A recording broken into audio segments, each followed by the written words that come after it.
The saffron veil smells like her mother's tears. Valyria Quentina is 19 years old, standing in the atrium of the only home she has ever known, and she is counting the hours until sunset, not because she is eager, because she is terrified, because sunset is when they take her. She wove this dress with her own hands. Her hair is arranged in 6 braids. A knot sits at her waist that only her husband is permitted to untie. And she has met this man exactly once, 3 weeks ago, for an hour. He is 41 years old. He has already buried 1 wife. And the way he looked at her during that meeting made her want to disappear through the floor. His name is Gaius Corvilius Capio, and by morning he will own her body under Roman law. Stay with me, because what I am about to tell you has been buried for 2,000 years. The history books show you Roman weddings. The museums display the artifacts. The documentaries reconstruct the ceremonies, the processions, the rituals. But not one of them tells you what happened when the doors closed. Not one of them explains why Roman mothers wept at their daughters' weddings. Why the most common prayer offered at Roman marriage ceremonies was simply that the bride would survive the night. Tonight, History Digger takes you inside the room they tried to erase from history. 3 hours before sunset, Valyria slipped away from the feast into a small storage room off the main atrium. Her aunt Cornelia followed, because Valyria had questions that her mother refused to answer, questions that the slaves went silent over, questions that every woman in that house knew the answers to, and none of them would speak aloud. Cornelia was 43, married at 19, widowed at 26. She had refused every offer of remarriage in the 17 years since. When people asked why, she gave polished excuses. Her children needed her attention. No suitable match had appeared. Religious duties kept her occupied. Valyria suspected the real reason was simpler. Cornelia had experienced marriage once. She had no desire to experience it again. "You want to know what happens tonight?" Cornelia said. "It was not a question. Mother will not tell me. The slaves go silent when I ask. Everyone speaks around the subject, never about it." Valyria's voice was steady. Her hands were not. "I need to know what I am facing." "What you are facing depends on your husband," Cornelia said. "Some men understand that their brides are frightened. They take their time. They try to make the experience less damaging. And other men do not understand, or do not care to understand. They see the wedding night as a right they have purchased and intend to exercise fully, regardless of how their bride survives it." "Which kind is he?" Cornelia was quiet for a moment. "His first wife died after 4 years of marriage. She was trying to give him an heir. Her death does not tell us how he treated her in private." She moved closer, lowered her voice. "But I can tell you what the wedding night involves. What happens in that room, what you need to be prepared for." What Cornelia told her took nearly an hour. She explained the physical realities, what a husband would expect, what a wife was legally required to provide. She explained that a Roman wife's body belonged to her husband, under Roman law, completely and without condition. That refusal was not merely discouraged, it was effectively impossible. That the consequences of resistance ranged from beating to divorce, to outcomes nobody spoke of directly. And she explained the survival strategies, how to appear willing even when terrified, how to create the impression of submission that might cause some men to moderate their behavior. And then she said something that would stay with Valyria for the rest of her life. "The wedding night is not the end, it is the beginning. Whatever happens tonight will happen again tomorrow night, and the night after, and every night your husband chooses to exercise his rights. The women who survive are the women who learn to manage this." How do you manage something like that? By making yourself too valuable to damage carelessly. Give him sons. That secures your position. Run his household with such precision that he becomes dependent on your competence. Be pleasant company, so he prefers your presence to your absence. Cornelia's voice went flat. By becoming essential, that sounds like becoming his servant. That is exactly what it is. Roman marriage is service. The ceremony tonight transfers you from your father's service to your husband's service. The only question is what kind of servant you will be. and how you will be treated for it. And if I refuse, then you will be forced, and the forcing will be worse than the submission would have been, and you will still end up serving him, but you will have earned his anger in the process." Cornelia took Valyria's hands. "I am not telling you this to frighten you. I am telling you because knowledge is the only weapon you have. The women who enter their wedding nights ignorant are the women most likely to be destroyed by them. Prepared for what exactly? Prepared for pain, prepared for fear, prepared for the moment when you understand in your body that you no longer belong to yourself and never will again, and prepared to survive it, to wake up tomorrow morning, to begin building a life inside this marriage. That is what I want for you. Not happiness. Happiness is not available. Survival. Let me stop here and explain something. Because without understanding the system, you cannot understand what Valyria was navigating. Roman marriage was not a partnership. It was not a romantic union. It was not even a family arrangement in any sense we would recognize.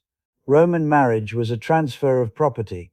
Under Roman law, a daughter belonged to her father from birth. She lived under his authority, his patria potestas. He controlled her property, her movements, her body. In the earliest period of Roman history, he had the legal right to decide whether she lived or died. When she married, this authority transferred entirely to her husband. Her body, her labor, her fertility, her obedience, what we would now call her bodily autonomy, belonged to him. Absolutely, without condition. This is not interpretation. This is not modern projection onto ancient sources. Roman legal texts state this explicitly. A husband had complete authority over his wife's body. Her consent was not required, because the concept of consent within marriage did not legally exist. What we would call violation, they called the exercise of marital rights. The wedding ceremony was not a celebration. It was a legal procedure that transferred ownership of a human being from one man to another, and the wedding night was when the new owner took possession. 2 hours before sunset, Valyria returned to the feast. Her face was composed into the serene happiness that brides were expected to display. No one could see what was happening underneath it. She watched her husband across the room. Gaius Corvilius Capio was 41. Grey at the temples, lines carved into his face by decades of Roman life, political maneuvering, business dealings, military service in his youth. He stood talking to her father, finalizing the property arrangements that would accompany her transfer. The dowry, the legal settlements, the paperwork of ownership. She tried to read his character. Was he the kind her aunt had described as considerate, or was he the other kind? She could not tell. The social masks that Roman men wore in public were too practiced, too complete. What happened behind closed doors was invisible from the outside. She would find out tonight. Her mother appeared beside her. "You spoke with Cornelia?" "Yes." Her mother was quiet. When she spoke, something raw came through. Something personal. "I was 19 when I married your father. I had no Cornelia. I entered my wedding night knowing nothing except that I was frightened." She paused. "I survived. You will survive. Our family survives. It is what we do." Was Father Valyria hesitated? Was he considerate? "Your father was what he was, what all Roman men are. He exercised his rights. I fulfilled my duties. We built a household together, raised children, created a life that functions." Her mother's voice was perfectly neutral. "That is what marriage is. Whatever fantasy of gentleness you might be holding, let it go now. It will only make tonight harder." Her mother touched her face. One brief gesture, almost tender. "I will be at the threshold of your new home. The ritual requires me to be there when they carry you inside. But after that, after the door closes, you will be alone. Whatever happens in that room, no one will help you. No one can. Do you understand?" "I understand." "Then you are as ready as you can be." 1 hour before sunset, the procession preparations began.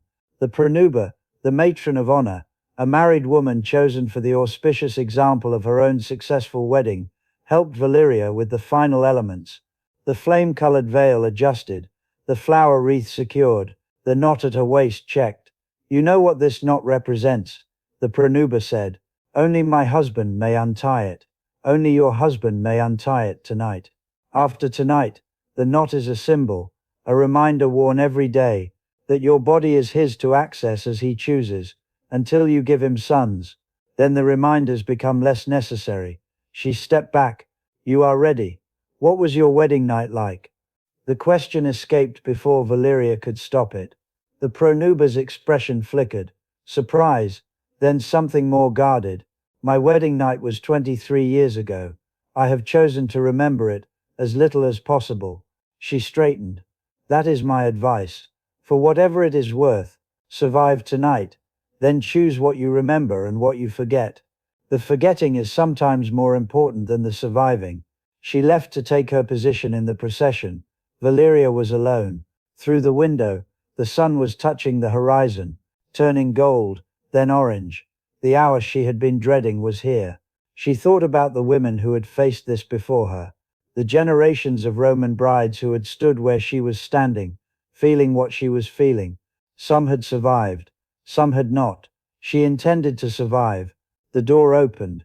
The procession was magnificent and terrible. Torches blazed against the darkening sky. Musicians played melodies that had accompanied Roman brides for centuries. Guests laughed and called out the traditional jests considered appropriate for such occasions. The jests were crude. They referenced what would happen when the procession ended, what the groom would do, what sounds the neighbors might hear through the walls. The Romans considered this humor necessary.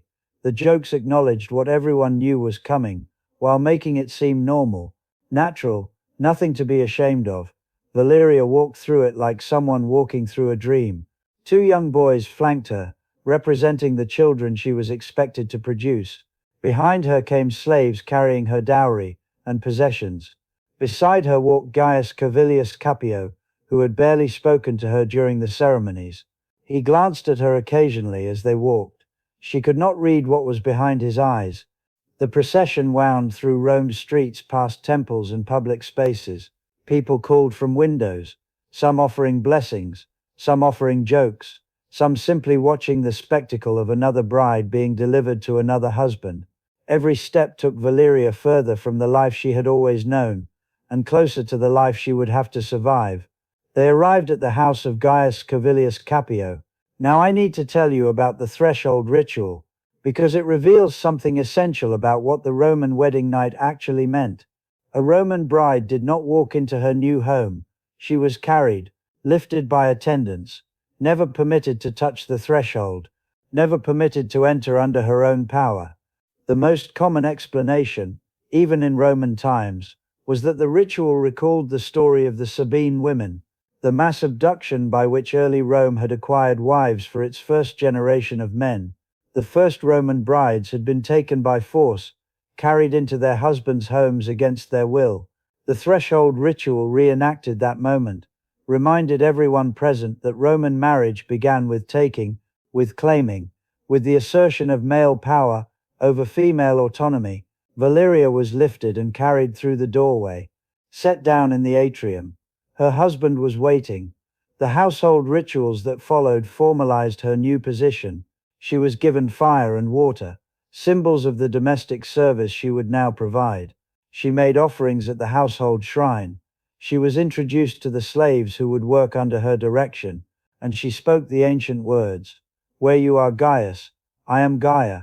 The formula was not poetic, it was a legal statement. It meant she had no identity apart from her husband, that the person she had been, Valyria Quentina, daughter of the gens Valeria, was being dissolved. What replaced her was the wife of Gaius Servilius Capio, a woman defined entirely by the man who now owned her. The guests cheered, wine was finished, and then the moment arrived that all the rituals had been building toward.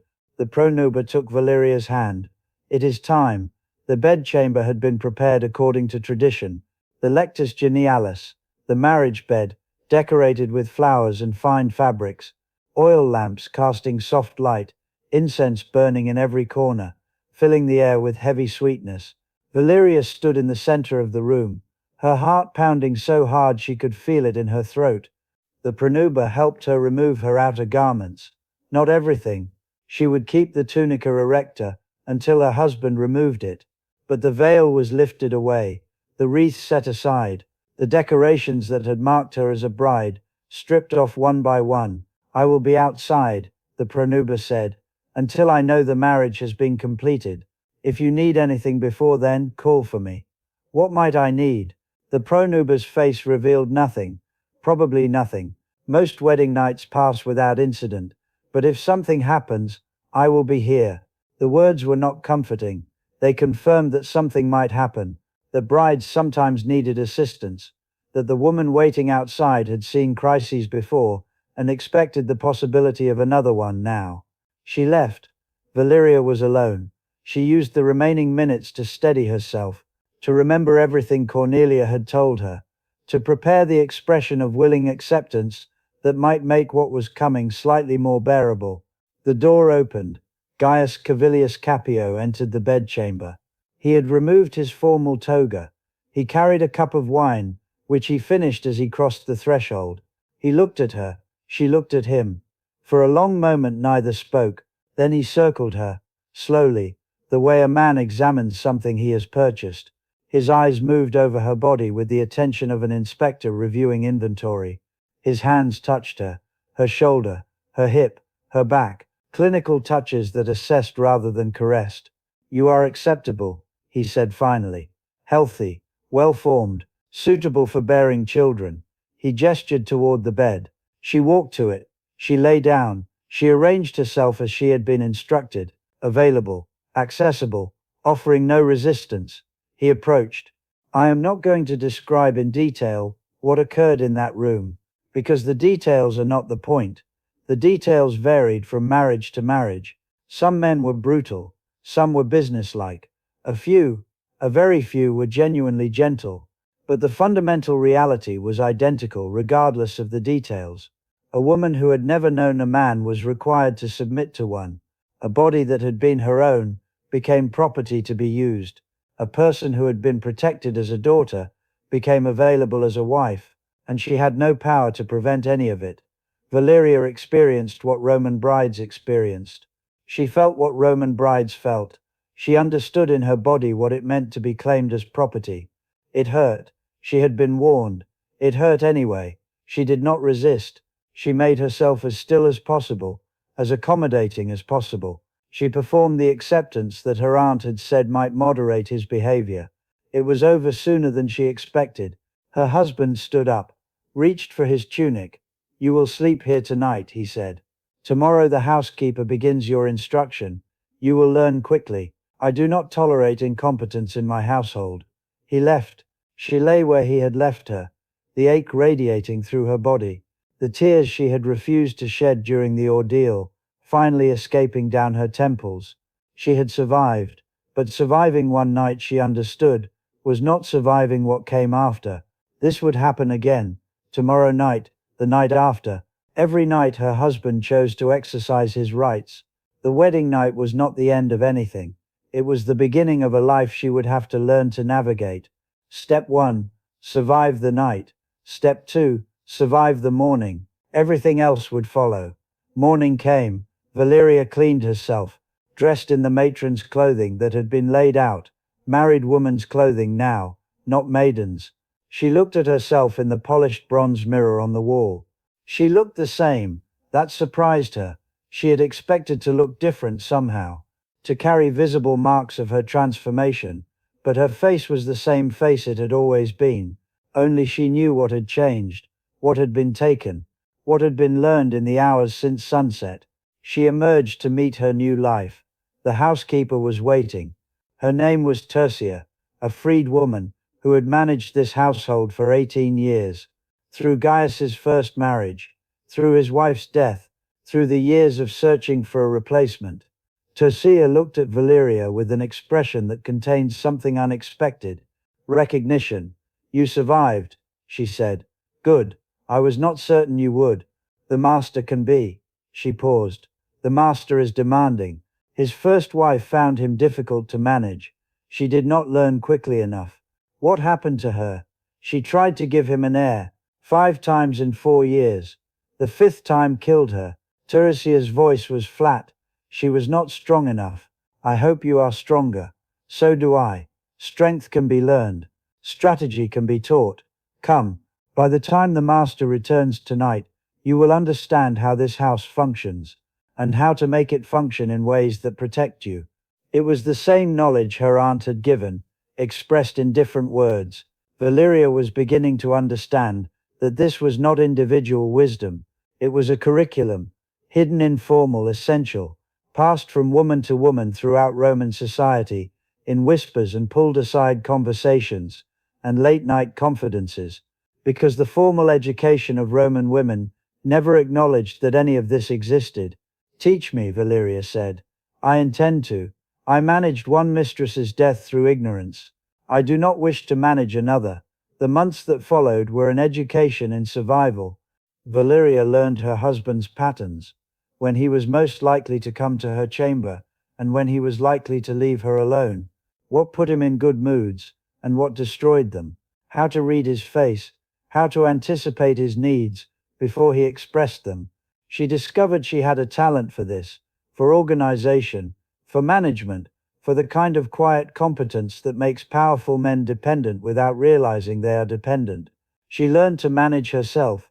The nights did not become pleasant, but they became survivable, experiences she could endure without breaking, recover from, seal away in some mental compartment, where they did not poison every waking hour.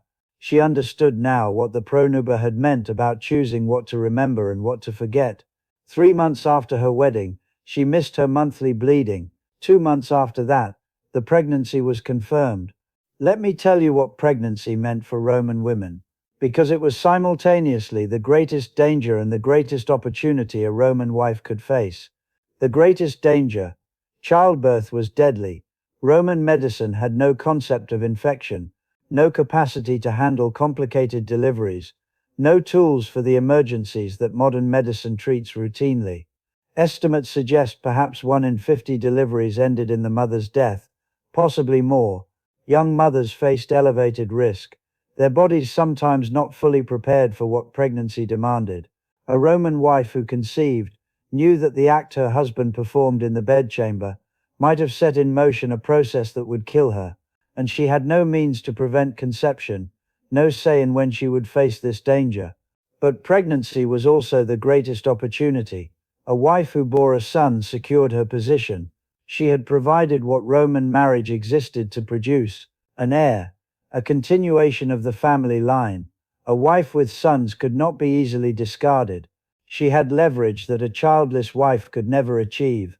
This was the calculation every Roman wife made, consciously or not. The danger was real. The opportunity was also real, and there was no path to the opportunity that avoided the danger. Valyria's pregnancy progressed. Her husband's visits to her chamber decreased. He would not risk damaging the heir she might be carrying. For the first time since her wedding night, she had stretches of days without dreading what the evening would bring. She used the time to build. She deepened her relationships with the household slaves. She strengthened her alliance with Tertia. She established contact with married women in neighboring households, beginning the network of mutual support that Roman women maintained outside their husbands' awareness. She learned what she could. She prepared for what was coming. The birth began in the 7th month, earlier than expected. 23 hours of labor, complications that the midwife had to manage with skills passed down through generations of women, helping women in exactly these moments. There were hours when Valyria was certain she would not survive, when the pain seemed physically impossible to endure, when she understood in her body why so many women never returned from this particular journey. But she did return. When it was finally over, she held in her arms a living child, a son, healthy, screaming, perfect. Her husband came to her recovery room. The first time he had come to her outside the bedchamber since their wedding. He looked at the child with an expression she had never seen on his face before. Satisfaction, pride, something that might in a different man have been called gratitude. "You have done well," he said. "This changes things." "Changes them how?" "You are now the mother of my heir. Your comfort and well-being are matters of importance to me. Your position in this household is secure." He paused. "I am not ungrateful. You will find that I reward competence. You have demonstrated it. It was not love, it was not warmth, but it was recognition, and recognition from a Roman husband was a form of power that Valyria had not possessed the morning before. She had survived, she had succeeded, now she would find out what she could build on that foundation. The years that followed were not happy. Her aunt had told her happiness was not available, and experience confirmed this, but they were survivable, sometimes even satisfying in the way that competence and influence and security can be satisfying when you have learned not to expect anything more. She bore 3 more children, 2 sons, then a daughter. Each pregnancy carried the same danger, each birth was survived. Her position as mother of multiple heirs became unassailable. Her husband's visits to her chamber grew less frequent as the years passed. Age diminished his appetite, and Valyria had learned so thoroughly how to manage him that he barely noticed how completely she had come to shape the household around her own quiet authority. She maintained the network of women she had begun building during her first pregnancy. She helped other brides prepare for their wedding nights. She supported wives whose husbands were violent. She used her position to create small protections for women who had none of their own. This was what Roman women did. This was how they survived a system that gave them no rights, no legal protections, no recourse. They built networks, they passed knowledge, they helped each other endure. When her husband died, 22 years after their wedding, Valyria was 41 years old, and she felt something she had not expected to feel: relief. The weight of belonging to someone else, of having her body subject to another person's will, lifted. She was a widow now. Her sons were grown. Her property was her own. For the first time since she was 19, she was free. She did not remarry. She had experienced enough of marriage to understand that freedom was precious, that autonomy was worth more than any security a second husband could provide. She spent her remaining years doing what she had begun inside her marriage, helping other women, teaching brides the survival strategies that no one was supposed to teach, using her resources to create small spaces of safety within a system designed to make women powerless. This was her legacy, not monuments, not political achievements. Those belonged to men, a quieter legacy. The women she helped, the knowledge she passed forward, the network she left stronger than she found it. In a world that gave women almost nothing, it was something. Here is what you have actually learned tonight. The Roman wedding was not a celebration of love or partnership. It was a legal transfer of property, a ceremony that moved ownership of a woman's body from her father to her husband. The rituals that look charming in museum reconstructions, the joining of hands, the exchange of vows, the procession through torch-lit streets, were legal procedures. The wedding night was when the new owner took possession. The marriages that followed were not unions of equals. They were institutions of control in which wives had no authority over their own bodies, no recourse when husbands chose to be harsh, no legal exit from arrangements that we would recognize today as systematic abuse. But the women who experienced this found ways to survive.